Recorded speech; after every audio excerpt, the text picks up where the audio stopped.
انشاءاللہ تعالی فروری کے ماہ میں ایکنیک کی منظوری ہو جائے گی، اور جیسے دنیا کے شہروں میں بہترین آپ کو ٹرین چلتی ہوئی نظر آتی ہے، انٹرسٹی ٹرین، انشاءاللہ تعالی وہ ٹرین کراچی کے اندر بھی آپ کو چلتی ہوئی نظر آئے گی۔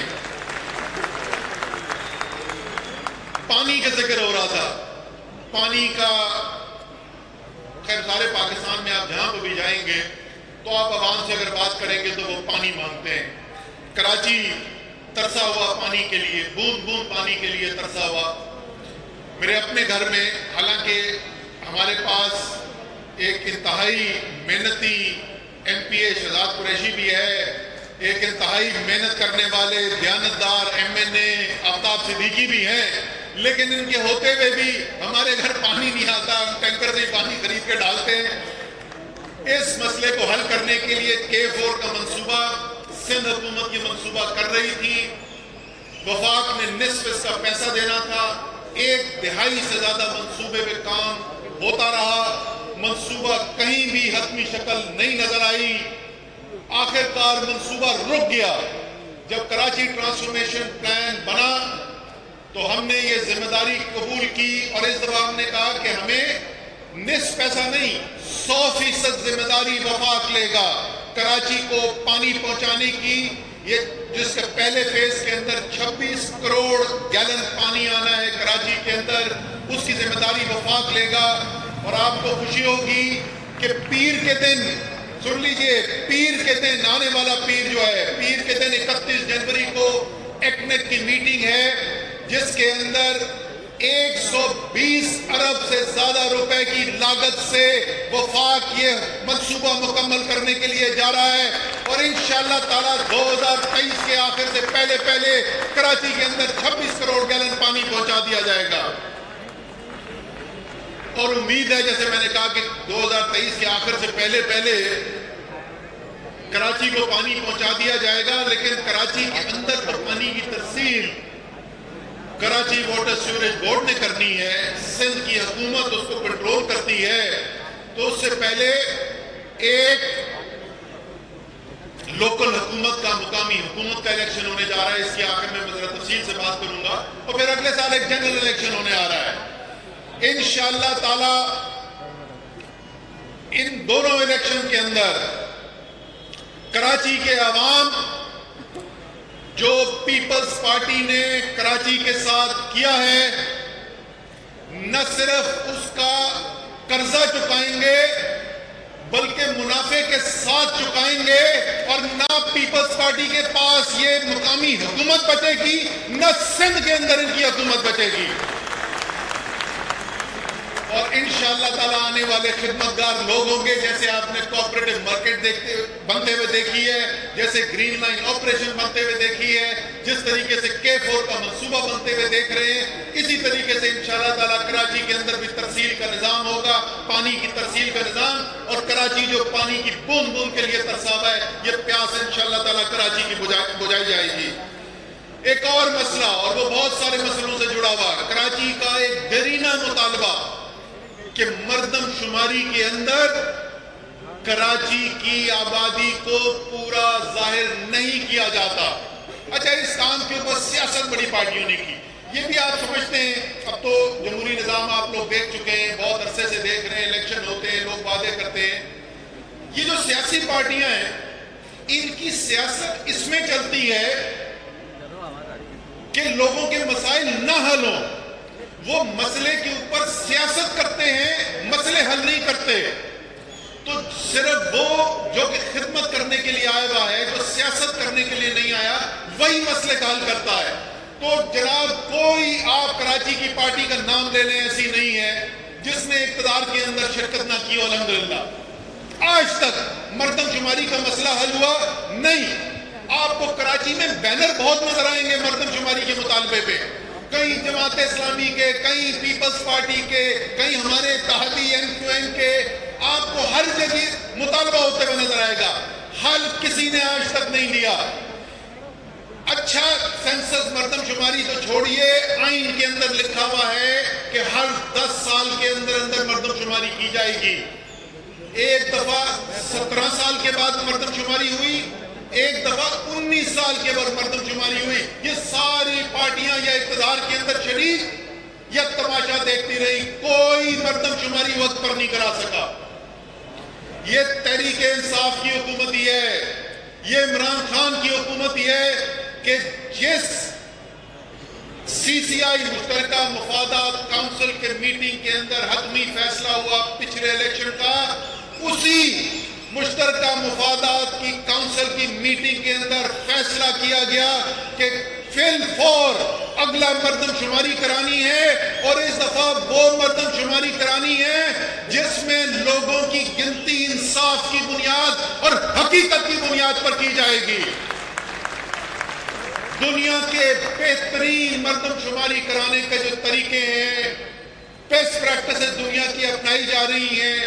یہ ٹیکنالوجی کی دنیا ہے, ڈیجیٹل سینسس کرایا جا رہا ہے.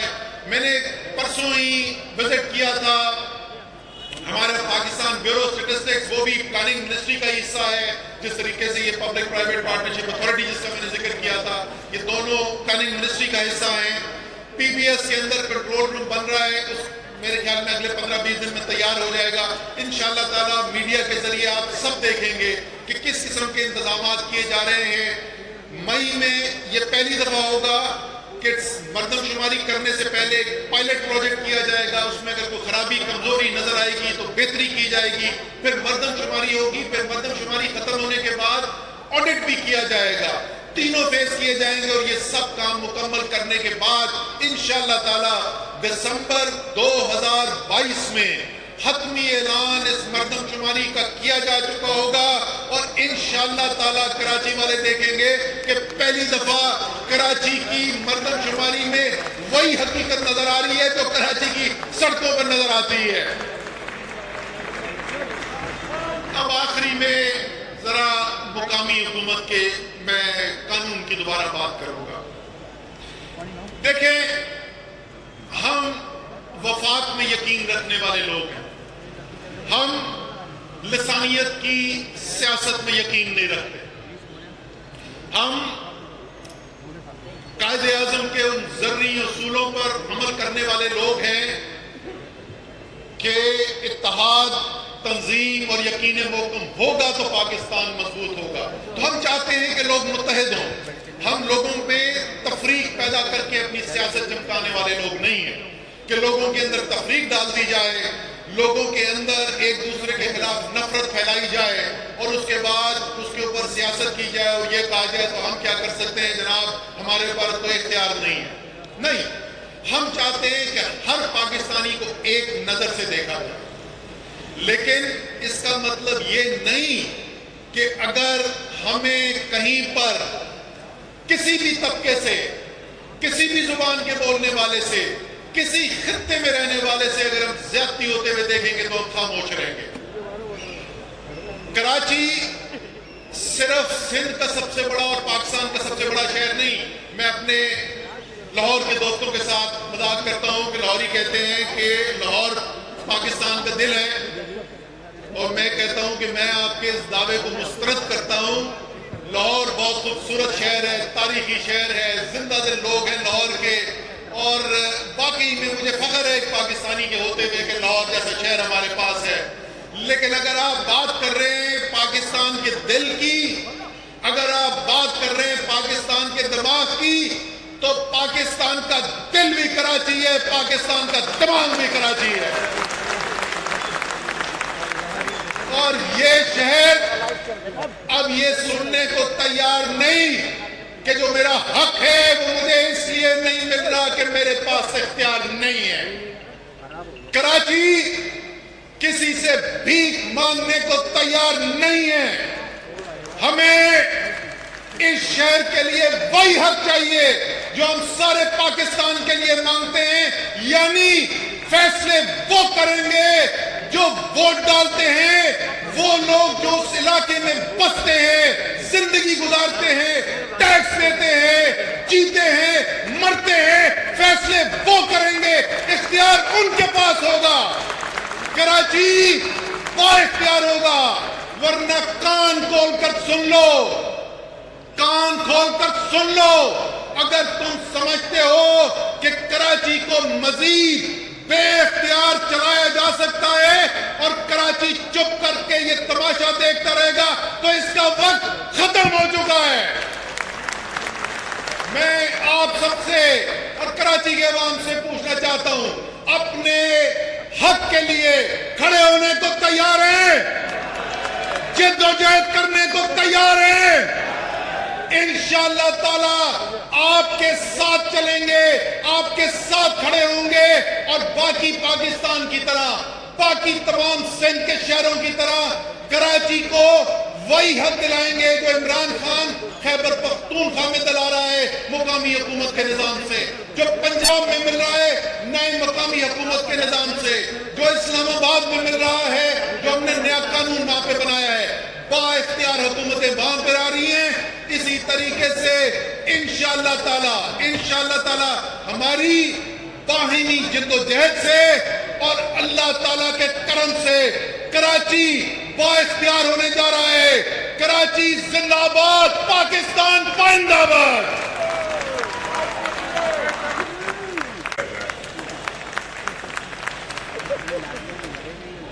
میں آپ سب کا بہت مشکور ہوں کہ آپ نے مجھے یہاں بلایا. مجھے وہ دن یاد ہے جب کوپریٹو مارکیٹ میں آگ لگی تھی تو خرم شیر زمان میرے پاس آئے تھے. انہوں نے آ کے کہا کہ وہاں آگ لگی ہے, آپ چلیں. تو میں نے انہیں کہا کہ مجھے یہ چیپ پبلسٹی اور فوٹو سیشن لگتا ہے, جب ہم کچھ کر نہیں سکتے تو ہم کیا کریں گے وہاں جا کے. تم ہو پھر یہ جب ہو کے آئے جنہوں نے یہاں پہ کمٹمنٹ کر لی. میں ٹی وی پہ دیکھ رہا تھا کہ جی آپ کی پوری مارکیٹ ہم بنا کے دیں گے, اور مجھے ایکسپیکٹیشن تھی کہ ابھی یہ میرے دفتر آنے والا ہے.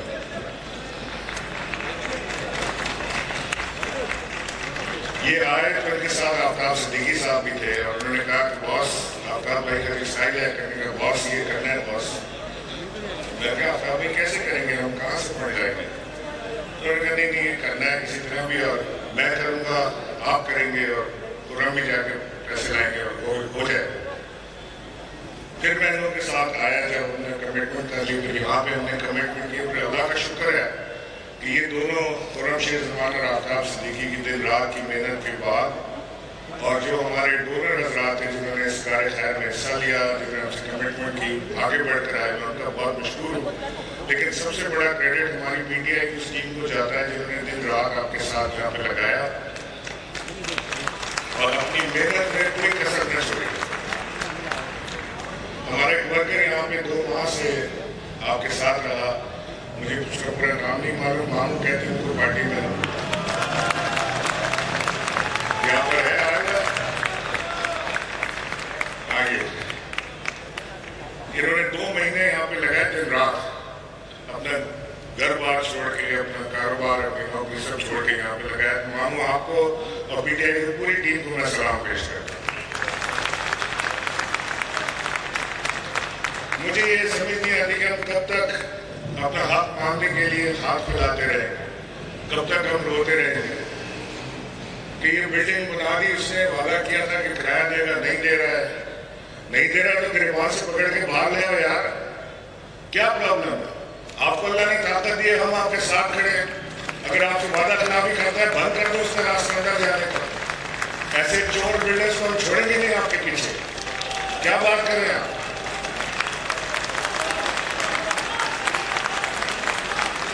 کہ ہم چاہیں گے کہ اس سے بات کریں گے, اس سے بات کریں گے, کسی سے بات نہیں کریں گے. اپنا حق لینا جانو, مت چھوڑنا.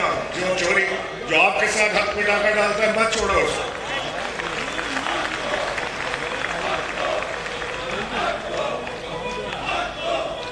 میں ایک اور بات آپ سے یہاں پہ کرنا چاہتا ہوں کہ جو بات آپ نے کی کہ آپ کو اپنی دکانیں آباد کرنے کے لیے, ان کو چلانے کے لیے آپ کو فنڈز کی ضرورت ہے. حکومت پاکستان, وزیر اعظم عمران خان نے ایک بہت زبردست پروگرام جاری کیا ہے جس کا نام ہے کامیاب جوان پروگرام.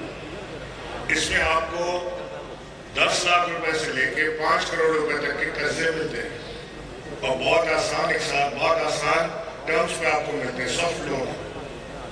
آپ کے نوجوان بچے ہیں, ان سے اپلائی کروائیں, آپ کی دکانوں کو قرضے ملیں گے کیونکہ آپ کے پاس لیز ہولڈ رائٹس ہیں آپ کے پاس. آپ چلائیں اپنا کاروبار اور بہت ہی معمولی اس کا ریٹرن ہے.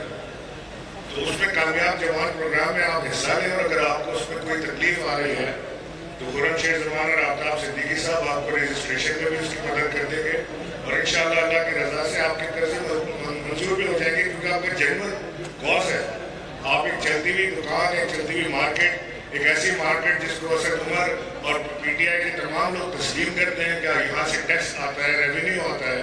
اگر آپ آج تکلیف میں آئے ہیں تو حکومت پاکستان بھی آپ کے ساتھ انشاءاللہ کھڑی ہوگی پیچھے نہیں ہٹے گی.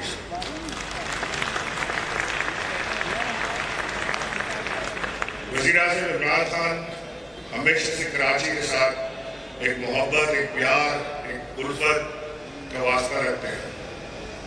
ہمیشہ وہ کہتے ہیں کہ کراچی میرے دل کے قریب ہے. جب کراچی بڑھتا ہے تو پاکستان بڑھتا ہے. جب کراچی کا آکسیجن کم ہوتا ہے تو پاکستان کی آکسیجن کم ہو جاتی ہے. اسی لیے انہوں نے 52 فائر ٹینڈرز 50 فائر ٹینڈرز اور 2 واٹر باؤزرز انہوں نے کراچی کو تحفے کے طور سے دیے. جو اسٹیٹ آف آرٹ ہے یعنی پورے قیام پاکستان سے لے کے آج تک 50 فائر ٹینڈر کبھی کراچی کے لیے خریدے ہی نہیں گئے ٹوٹل. اور ایک دفعہ میں عمران خان نے 50 فائر ٹینڈرز اور 2 واٹر باؤزرز کو ریفل کرنے کے لیے خریدے اور یہاں پر آپ کی خدمت کے لیے یہاں پر پیش کیے. اس کے بعد گرین لائن کا ایک بہت بڑا منصوبہ جو عمران خان صاحب کی خواہش پہ تھا. ہر ہفتے انہوں نے اسلام آباد میں اس کی میٹنگ کی ہے. بلاتے تھے مجھے پہلے کیونکہ یہ S I D C L جو ہے پہلے یہ منسٹر کمیونیکیشن کے پاس تھا پھر یہ کیبنٹ ڈویژن میں چلا گیا اور فائنلی میں نے اسد صاحب کی منت دیکھی کہ خدا کے واسطے اس کو پی این ڈی میں لے لیں تاکہ اس کو ہم کمپلیٹ کر کے آگے نکلیں. کیونکہ عمران خان کی کابینہ میں جو وائبرنٹ منسٹرز ہیں اس میں اسد عمر کا نام سب سے اول پہ لکھا جاتا ہے. اور یہ سب اس لیے ہے کہ میں میرے نہیں بنا ورنہ اسد عمر کا نام نمبر 2 پہ آتا.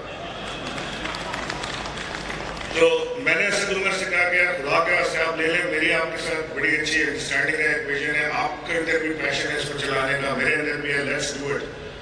تو انہوں نے اس کے اوپر پہ ہاتھ رکھا اور اللہ کی مہربانی اور اللہ کے کرم کے ساتھ آج گرین لائن بھرپور طریقے سے روانہ ہوا ہے.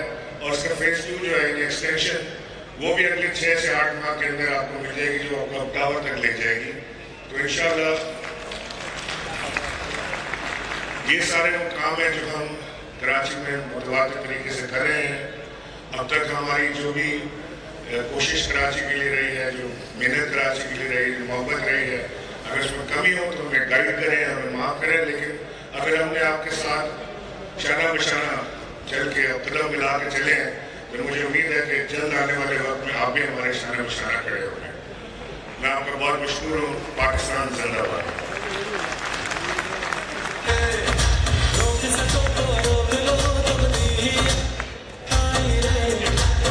محترم اسد عمر صاحب M N S M P S تاجر حضرات کوآپریٹو مارکیٹ کے ایسوسی ایشن خواتین حضرات السلام علیکم. سب سے پہلے میں اپنے اللہ کا شکر ادا کرنا چاہتا ہوں کہ اس نے مجھے پی ٹی آئی جیسی پارٹی دی کہ جہاں خان صاحب کے ویژن کو لے کے یہ پارٹی کے ورکر چلتے ہیں اور ان کے ویژن کے مطابق ریاست مدینہ کے حساب سے ہم نے وہ کام کیا جو اس مارکیٹ کی ضرورت تھی. 14 نومبر کو جب یہاں آگ لگی اور اس آگ میں یہ پوری کوآپریٹو مارکیٹ جل کے خاک ہو گئی راکھ ہو گئی تو یہاں پرسانیہ کوئی نہیں تھا. جو فائر ٹینڈر گورنر صاحب نے اسد عمر صاحب نے کراچی کو 50 فائر ٹینڈر دیے وہ بھی بڑے لیٹ آئے. کسی میں پانی کا ایشو تھا تو کسی میں پیٹرول اور آئل کا ایشو تھا. جو ان کا کرو تھا وہ اکوپ نہیں تھا اور مختصر یہ کہ یہ مارکیٹ جل گئی. 18ویں ترمیم کے بعد جہاں آپ کلیم کرتے ہیں تمام ذمہ داریاں صوبائی گورنمنٹ وہاں اسے آگے آنا چاہیے تھا. 14 نومبر کو میں اسلام آباد میں تھا. جب نیکسٹ ڈے میں واپس آیا تو یہاں آگے جب میں نے دیکھی صورتحال اور یہاں ایسوسیشن کے ساتھ جو یہاں پہ بیٹھے تھے احتجاج کر رہے تھے کہ سندھ گورنمنٹ کے خلاف اور پیپلز پارٹی کے خلاف جو 14 سالوں سے یہاں حکومت کرتی چلی آ رہی ہے، ایک بھی اس نے ریسکیو آپریشن کی کوئی ٹیم نہیں بنائی یہاں پہ، نہ فائر ٹینڈر کام کرتے ہیں، نہ کوئی پولیس کام صحیح کر رہی ہوتی ہے، نہ آگ بجھانے کے آلات تھے، اور مختصر یہ 50 سال کی جو یہ مارکیٹ تھی جل کے خاک ہو گئی۔ اور میں نے یہاں لوگوں کے آنکھوں میں آنسو دیکھے تو میں نے اور خرم شیر زمان نے گورنر صاحب نے ہم سے بات کی، میں نے اسد عمر صاحب سے بات کی کہ کوئی راہ نکل سکتی ہے کہ ان کی مدد کی جائے۔ فائنلی پرائم منسٹر کی انسٹرکشن اور ان دونوں آزاد کا بڑا مشکور ہوں کہ جنہوں نے مجھے خرم کو ہمت دلائی اور کہا کہ آپ کی ذمہ داری ہے، آپ کا علاقہ ہے، آپ کی کانسٹیٹوئنسی ہے، آپ کو اس پہ کچھ کرنا ہے۔ اور پھر اللہ کا کرم کہ اس نے اس قابل کیا کہ آج الحمدللہ 2 مہینے کی مختصر مدت میں یہ کوآپریٹو مارکیٹ جس میں سے 100 ڈمپر کچرے کے نکلے، اور اسی طرح بے انتہا سارے شٹر جل چکے تھے، 5 کروڑ کی لاگت سے یہ تیار کی گئی ہے، اور ان کو ہم اپنی ایسوسیشن جو کوآپریٹو مارکیٹ کی ہے اس کو ہینڈ اوور کر رہے ہیں تاکہ یہاں پہ دوبارہ بزنس شروع ہو سکے۔ 500 دکانوں کا مقصد ہے، مطلب ہے کہ 2000-2500 لوگ جو یہاں ان امپلائی ہو گئے تھے، جس کو اللہ تعالیٰ نے پی ٹی آئی کے توسط سے یہاں پہ کام کرنے کی نوبت عطا کی۔ میں یہاں یہ بھی بتانا چاہتا ہوں کہ 14 سال سے جو پیپلز پارٹی کی گورنمنٹ یہاں پہ حکومت کرتی چلی آ رہی ہے، صوبے میں بھی اور بلدیات کو بھی قابو کر لیا ہے انہوں نے، جس کے خلاف پی ٹی آئی نکلی، پہلی دفعہ اسمبلی میں ہم نے شروع کیا، ہمارے ایم پی ایس نکلے، پریس کانفرنسز ہوئی، ہم نے ہر لیول پہ کالے قانون کے خلاف آواز اٹھائی، اور ایک ایسی مثبت آواز اٹھائی جس کا مقصد تھا، جس کا دکھاوا نہیں تھا کہ 25 دن اور 26 دن آپ بیٹھ جائیں اور آخر میں ماموں بن کے نکل جائیں۔ اور پی ٹی آئی کے M L A, M P S اور تنظیم نے وہ کام کیا کہ انشاءاللہ بلدیات پہ جو ان کا خواب ہے قبضے کا وہ پورا نہیں ہونے دیں گے۔ نہ ہی ہم کالے قانون کو قبول کرتے ہیں، نہ ہی اس مسودے کو قبول کرتے ہیں جو جماعت اسلامی اور پیپلز پارٹی کے درمیان ہوا ہے۔ ہمیں معلوم ہے کہ اس میں کیا ہوا ہے، یہ ملی بھگت سے کام ہوا ہے۔ ہمارے ایم پی ایس نے باقاعدہ پوری شک وائز جو ہے اس کے تجزیہ کیا ہے، وہ جلد ہی آپ کے درمیان آ جائے گا۔ 14 سالوں میں انہوں نے سوائے قبضہ مافیا کے کچھ نہیں کیا، چاہے وہ بلڈنگ کنٹرول ہو، چاہے واٹر بورڈ ہو، چاہے سالڈ ویسٹ مینجمنٹ ہو، چاہے موٹر وہیکل ڈپارٹمنٹ ہو۔ اس کا صرف اور صرف مقصد کہ قبضے کے کرپشن اور کرپشن کا وہ پیسہ دبئی اور فرے محل تک جاتا ہے، لندن تک۔ ان کا صرف ایک ہی مقصد ہے۔